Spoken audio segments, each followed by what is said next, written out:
தமிழ் மக்கள் அனைவருக்கும் என் அன்பான வணக்கம். இன்றைக்கி பாட்டி சமையலில் ஒரு சமையல் ரெசிபி பார்க்குறதுக்கு முன்னாடி எனக்கு தெரிஞ்ச, எனக்கு ரொம்ப பிடிச்சமான, என்றைக்குமே மறந்து போகாத ஒரு குட்டி கதை உங்கள் கூட பகிர்ந்துக்கணும்னு ஆசைப்பட்றேன். இது நம்ம வாழ்க்கைக்கு ரொம்ப ரொம்ப சம்மந்தப்பட்ட விஷயம். வாங்க இன்றைக்கி என்ன கதைங்கிறத பார்த்துடலாம். ஒரு 2 குடும்பம் பக்கத்து வீட்டில் இருக்காங்க. ஒரு வீட்டில் ஒரு பேச்சுலர் ஒரு பையன் இருக்கான்.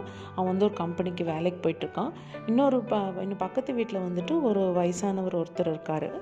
ஸோ இவங்க அந்த பையன் 2 பேருக்குமே ஒரு நல்ல செடி வளர்க்குறதுல ரொம்ப ஆர்வம் ஜாஸ்தி.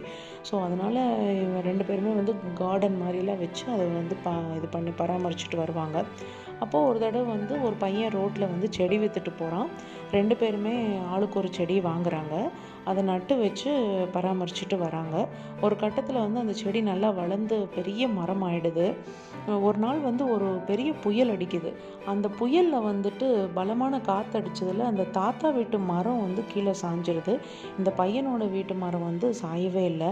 தாத்தாவுக்கு ரொம்ப ஆச்சரியம். நான் வேலைக்கு கரெக்டான டைமில் எல்லாம் தண்ணி விட்டு உரம் போட்டு அவ்வளோ பராமரிச்சுட்டு வரனே, என்னோடய மரம் மட்டும் விழுந்துருச்சு, அவனோடது எப்படி ஸ்ட்ராங்காக இருக்குது அப்படின்னு சொல்லிட்டு அவருக்கு ஒரே குழப்பமாக இருந்துச்சு. ஒரு நாள் அந்த பையன்கிட்ட போய் கேட்குறாரு, எப்படி நடந்தது, என்னோட மரம் மட்டும் கீழே விழுந்துருச்சு அப்படின்னு சொல்லி கேட்குறாரு. அதுக்கு அந்த பையன் சொன்னான், நான் என்னைக்காவது ஒரு தடவை தான் நான் தண்ணி விட்டேன். எனக்கு எப்போல்லாம் ஃப்ரீ டைம் கிடைக்குதோ அப்போ தான் நான் தண்ணி விட்டேன். ஆனால் நீங்கள் டெய்லியுமே காலையில் சாயந்தரம் நல்லா பராமரிச்சுட்டு வந்தீங்க. அது அந்த மரத்துக்கு தேவையானதை நீங்கள் கேட்காமையே கொடுத்தீங்க. ஆனால் என்னோட மரம் என்ன பண்ணுச்சுன்னா, நான் சரியாக பராமரிக்காதனால தனக்கு தேவையானதை தன்னோட வேரை உள்ளே பாய்ச்சி அது எங்கே பூமி தண்ணீர் இருக்கோ அது வரைக்கும் போய் அதோட தேவையை பூர்த்தி பண்ணிக்கிருச்சு. அதனால அந்த வேர் நல்லா வலுப்பெற்று அந்த மரம் ரொம்ப ஸ்ட்ராங்காக இருக்குது. நீங்கள் அது தேவைக்கு அதிகமாகவே நீங்கள் கொடுத்துட்டீங்க. அதனால உங்கள் மரம் வலுவிழந்து போச்சு அப்படின்னு சொல்லி சொல்கிறான். இது ரொம்ப நீங்கள் நல்லா ஆழமாக யோசித்து பார்த்தீங்கன்னா அவ்வளோ பெரிய விஷயம் இருக்குது இந்த கதையில். என்ன அப்படின்னா, நம்ம வாழ்க்கைக்கு ரொம்ப ரொம்ப தேவையான விஷயம். சில பேர் சொல்லுவாங்க, நான் பட்ட கஷ்டம் என் குழந்தைங்க படக்கூடாதுன்னு சொல்லிட்டு.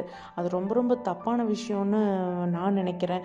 ஏன் அப்படின்னா, நம்ம கஷ்டப்பட்டதுனால தான் இந்த மாதிரி நல்ல நிலைமையில் இருக்கோங்கிறது நம்ம முதல்ல புரிஞ்சுக்கணும்.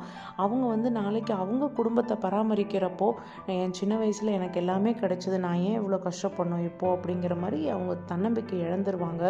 அப்போ அவங்களுக்கு அது ஒரு பெரிய பாரமாக தெரியும். ஒரு நல்ல பெற்றோர்களாக இருந்து நம்ம இந்த மாதிரி தவறுகளை செய்யக்கூடாது. அவங்களும் கஷ்டப்படணும். பணத்தோட மதிப்பு என்னங்கிறத புரிஞ்சுக்கணும். ஒவ்வொரு பொருளை வேஸ்ட் பண்ணும்போதும் அது எவ்வளோ பெரிய கஷ்டத்துக்கு பின்னாடி அந்த பொருள் கிடைச்சிருக்கு நம்மளுக்கு அப்படிங்கிறத புரிஞ்சுக்கணும். அதனால் தன்னைத்தானே கஷ்டப்படுத்தி அது மூலமாக வர்ற ஒரு பொருளாகட்டும், நம்ம வாழ்க்கையாகட்டும், அதுதான் நிரந்தரமாக நிலச்சி வலுப்பெற்று இருக்குமே தவிர கஷ்டப்படாமல் கிடைக்கிறது எதுவுமே நிலைக்காது அப்படிங்கிறது தான் இந்த கதையோட தத்துவம்.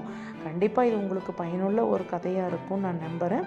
எல்லோரும் பெரியவங்களாகட்டும் சின்னவங்களாகட்டும் எல்லாருக்கூடையும் இந்த கதையை ஷேர் பண்ணிக்கோங்க விருப்பம் இருந்தால். ஸோ என்னோடய சேனலுக்கும் சப்ஸ்கிரைப் பண்ணி லைக் பண்ணுங்கள். ரொம்ப நன்றி. வாங்க நம்ம இப்போது ரெசிபிக்குள்ளே போயிடலாம்.